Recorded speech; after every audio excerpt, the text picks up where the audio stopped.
Good morning, students. Very good morning. Today I am here for a very fantastic imaginary story of a giant who became a very divine person. So let's start. The name of the lesson is The Selfish Giant, which is taken from your book It So Happened. So now let us start the summary of that lesson. In this story, the selfish giant, एक selfish Jain जो एक जिसको हम लोग बोल सकते हैं एक स्वार्थी राक्षस, जो मिस्टर ऑस्कर वाइल्ड की बहुत बड़ी अच्छी एक रचना है। बहुत अच्छा उन्होंने एक स्टोरी लिखा हुआ है जो एक गार्डन के आसपास, एक गार्डन, एक बच्चा और जेंट के बीच में, कह सकते हैं इसमें दो कैरेक्टर हैं, तीन कैरेक्टर कह सकते हैं, एक राक्षस, एक किड और एक हमारा गार्डन। ठीक है, इसी में कहानी हमारी जो है ना वो घूमती हुई होती है। होता क्या है, जो हमारी ऑस्कर विल्डे साहब हैं, इनकी एक बहुत ही खूबसूरत और इमेजिनरी स्टोरी है ये कहानी जो है एक प्ले गार्डन के में मूव करती है। जो बच्चों की, जब बच्चे उसमें होते हैं तो गार्डन खिल जाता है, और जब बच्चे वहाँ से चले जाते हैं तो गार्डन में क्या होता है, एकदम ही पूरा सूखा हो जाता है ना। और तो ये हमको सिखाता है कि बच्चों को सही तरीके से व्यवहार करना चाहिए। ठीक है, तो लेट्स स्टार्ट। होता क्या है कि एक शहर होता है, वहाँ पे एक बहुत ही प्यारा सा, बहुत ही खूबसूरत सा गार्डन होता है ना। जब स्कूल की छुट्टी होती है वहाँ पे, तो जो बच्चे होते हैं वहाँ पे खेलने पहुँच जाते हैं। अक्सर आप लोग भी कहीं ना कहीं गार्डन में खेलने जाते होंगे, सेम लाइक। वहाँ कई घास के फूल और जो पीचेस हैं वो पेड़ थे। पेड़ बच्चों को खुश करते थे। देखिए, जब आप पेड़ों के पास जाते हैं, पेड़ आनंदित होते हैं, खुश होते हैं, दोनों लोग को इंटरेक्ट ऐसा होता है ना। तो वही होता था, पेड़ों को भी मजा आता था, पेड़ भी खुश होते थे, लहराते थे जब बच्चे उनके ऊपर चढ़ते थे, टहनियाँ तोड़ते थे, खेलते थे, ऐसा ही होता था।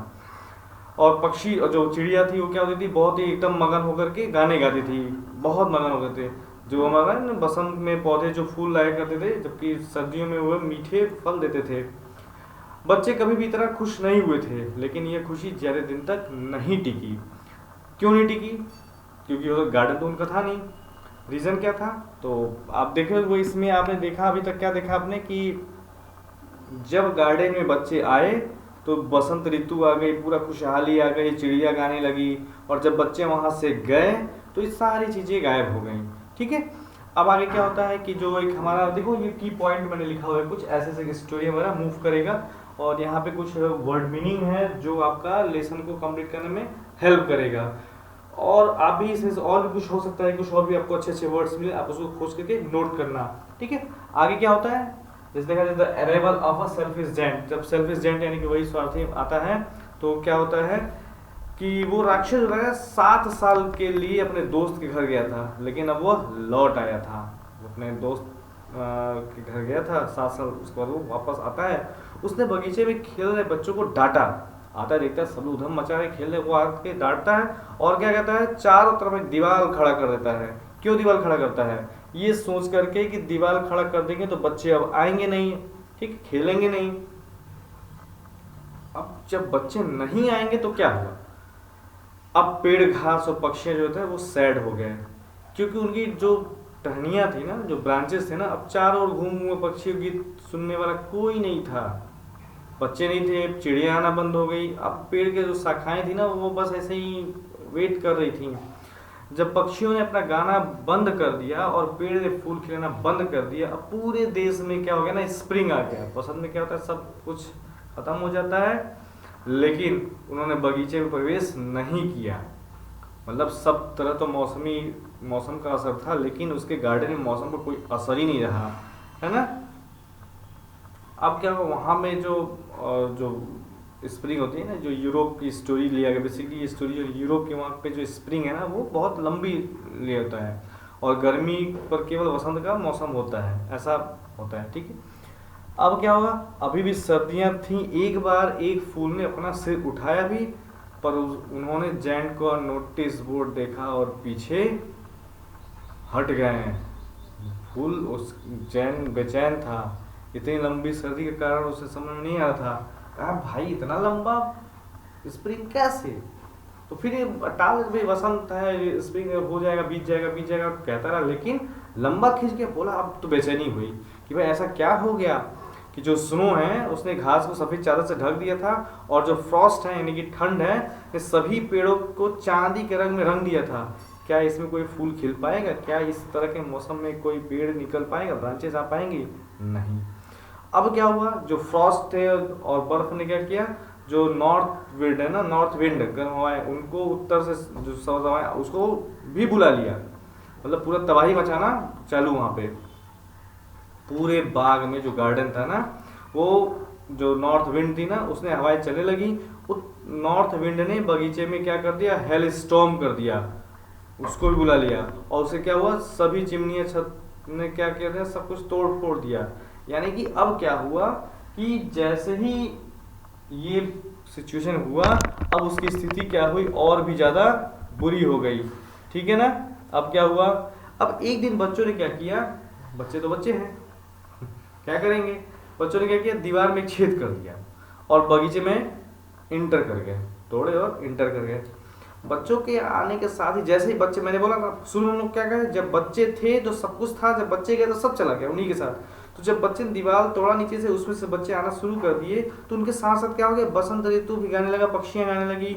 अब क्या हुआ, जो जैन था, राक्षस था, उसकी नींद टूट गई।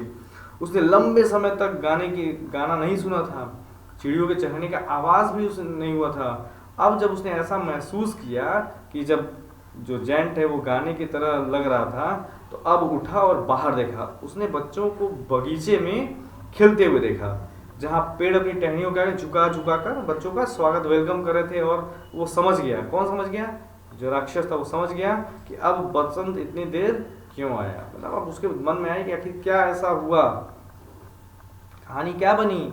अब उसने कहा, उसको भी मतलब अच्छा लगने लगा। फिर क्या होता है, अब एक स्मॉल किड ने सब कुछ जो था ना बदल के रख दिया था, जैन को कैसे वो काइंड बना दिया। अब जो हमारे राक्षस साहब थे, बगीचे में गए, एक और देखा कि सब बच्चे खेल रहे हैं, जो पेड़ पर चढ़े, देखा कि सब तो खेल रहे, लेकिन एक छोटा बच्चा था जो पेड़ पर चढ़ने की कोशिश कर रहा था। छोटा था तो कैसे चढ़ पाएगा उस, अब पेड़ ने भी क्या हुआ, अपने ब्रांचेस को लटका दिए थे कि तुम भाई पकड़ लो, पकड़ के ऊपर आ जाओ, लेकिन नहीं कर पा रहा था कुछ। अब क्या हुआ, उस पेड़ पर अभी भी क्या थे, कुछ बर्फ। देखिए, उस पेड़ पे बच्चा नहीं चढ़ पाया था, उस पेड़ पे से बच्चा जुड़ नहीं पाया, खेल नहीं पाया, इसलिए उस पेड़ पे अभी भी क्या थे, फ्रॉस्ट थी और ठंड थी। बाकी जगह क्यों नहीं थी, क्योंकि सब जगह बच्चे खेल रहे थे, तो सब में खुशियां, आनंद। वो पेड़ अकेला ऐसा था जो खुशियां नहीं मना पा रहा था, क्योंकि बच्चा उस पर अभी स्पर्श नहीं किया था। ठीक है। अब बच्चा उस पर चढ़ने की कोशिश कर रहा है अकेले, धीरे से। अब क्या हुआ, उसने बच्चों को चढ़ने की मदद करने की कोशिश की, लेकिन नहीं हो पाया। अब क्या हुआ, धीरे से गेट खोला और बच्चों को चढ़ने में मदद की। बच्चा खुश था, उसने, जो जेंट आया उसने धीरे से गेट खोला और उसको चढ़ने में मदद की। अब वो बच्चा क्या था, खुश था, और उसने विशाल जो राक्षस था ना, अब खुश हो गया। अब भाई वो गया, उसको कंधे पे बैठाया, उसको पेड़ पे चढ़ा दिया, तो इससे वो खुश हो गया। तो उसने क्या किया, उसको एक अच्छे से पप्पी ले ली, किस कर लिया उसको, कि भाई बहुत आतुर होकर, प्रेम आतुर होकर, जैसे पिता पुत्र को किस करता है, ऐसे ही उस प्रेम आतुर होकर के धन्यवाद, थैंक यू बोलने के लहजे में उसने उसको ऐसा किया। अब क्या हुआ, बच्चे सब भाग तो रहे थे, सब दूसरे अन्य बच्चे, जो दूसरे बच्चे थे, सब तो देख, अरे अरे आ गया, फिर आ गया, डांटेगा हम लोग को, मारेगा हम लोग को, बोलेगा, इसलिए बाकी बच्चे तो भागने लगे, लेकिन वो बच्चा वहां पे था। ठीक है ना। बाकी लोगों ने क्या देखा, सबने देखा, कह रहे ये तो उस छोटे बच्चे की मदद कर रहा है। तब वो क्या, वो लोग खुश थे। अब क्या था, जो बाकी विशाल था, राक्षस था, उसने बाकी बच्चों को रोज आने के लिए कहा और दीवार तोड़ दी। राक्षस समझ गया कि भाई इस सबके पीछे क्या है, जब बच्चे आएंगे तो खुशियां आएंगी, बच्चे अगर नहीं रहेंगे तो खुशियां भी नहीं आएंगी। तो उसने कहा दीवार तोड़ो, बच्चे तुम आओ, रोज खेलो। अब बच्चों ने बगीचे में रोज आना शुरू कर दिया, और जो राक्षस था उसको जाते समय थैंक यू बोलते थे। अब राक्षस ने उस छोटे बच्चे के बारे में पूछा कि भाई वो छोटा बच्चा कहाँ है। तब बच्चे भी उस छोटे बच्चे के बारे में नहीं जानते, कहा कौन छोटा बच्चा, मुझे नहीं पता। उन्होंने बताया कि उन्होंने भी उस बच्चे को पहली बार ही देखा था, दिन बीत गए और राक्षस अभी भी उसे याद कर रहा था, क्योंकि वह वही लड़का था जिसने उसे गालों पर चूमा था। राक्षस अभी भी उसी छोटे बच्चे का इंतजार कर रहा है, वेट कर रहा है कि वो आएगा। और सबसे पूछ रहा है, लेकिन किसी को उसके बारे में कहा भाई मैंने भी उसी दिन देखा था, उसके बाद नहीं देखा। बहुत साल बीत गए, अब राक्षस बूढ़ा हो गया था, है ना, कमज़ोर हो गया था, लेकिन वह उस बच्चे को कभी भूला नहीं। वो अब सर्दियाँ से नहीं डरता था, कहाँ सर्दियाँ ही हैं, बीत जाएंगी, है ना, क्योंकि उसको पता था कि सर्दी एक ना एक दिन गुजर ही जाएगा। एक दिन उसने उसी छोटे बच्चे को ना फिर से उसी पेड़ पर खेलते देखा, वही छोटा बच्चा फिर आया, खेल रहा था, है ना। अब ये जो ना जिसका वे इंतजार कर रहा था वो मिल गया, अब वो खुशी एकदम पागल हो गया और जाकर गुस्सा कहते ना प्यार से कर, तुम इतने दिन कहाँ थे, चिल्लाते उसकी ओर दौड़ा, प्यार एकदम आतुर होकर के तुम बेटा कहाँ थे इतने दिन, है ना। जब वो बच्चे के पास पहुंचा तो उसने बच्चे के हाथ और पैरों पर बड़ी बड़ी नाखूनों के निशान देखे। अब तो इसको गुस्सा लगा, किसको, राक्षस को। गुस्से में उसने कहा कि बताओ ये कैसे हुआ, ये तुम्हारे हाथों पे कील, ये सब कैसे हुआ। तब वो बच्चा बोलता है कि ये तो प्यार के घाव हैं। सडन उसको एक स्टोरी दिमाग में उसके बनती है कि जीसस क्राइस्ट के भी हाथों में क्या था ना, वो था, तो कहा कि कहीं ये वही देवदूत तो नहीं है। उसने उसको पहचाना और उसने लड़के के बारे में पूछा, तो उसने कहा कि भाई वो एक एंजल है ना, वह जो है ना इस राक्षस को स्वर्ग में ले जाने के लिए आया हुआ है। कहा कि भाई एक बार आपने मुझे बगीचे में आने दिया था, अब ये मेरा दायित्व बनता है कि मैं आपको स्वर्ग लेने आया हूँ, ठीक है ना। तो वो इतना कहता है और फिर जब अगले दिन दोपहर में बच्चे खेलने के लिए आते हैं तो उन्होंने देखा कि जो वही जायंट है वो पेड़ के पास मरा पड़ा है और सफ़ेद फूलों ने उसको अपने ओर से ढक रखा है। तो ये आपकी कहानी का एक स्टोरी है। आप इसको जब रीडिंग करेंगे ना तो और मज़ा आएगा आपको, बहुत इंटरेस्टिंग, बहुत अच्छे अच्छे वर्ड्स आपको इसमें मिलेंगे। इसको आप लोग रीडिंग जरूर करिएगा। रीडिंग करने के बाद इस वीडियो को आप दोबारा फिर देखिएगा। पहले इस वीडियो को देखने के पहले 2 बार आप रीडिंग कर लीजिए, फिर आप इसको वीडियो देखने के बाद फिर आप 1-2 बार रीडिंग कर लेंगे, आपको कहानी पूरी समझ में आ जाएगी और क्वेश्चन आंसर भी हो जाएंगे। तो आई होप आप इंजॉय कर रहे होंगे और बच्चे मन के सच्चे होते हैं। So take care you all, good day, have a nice day.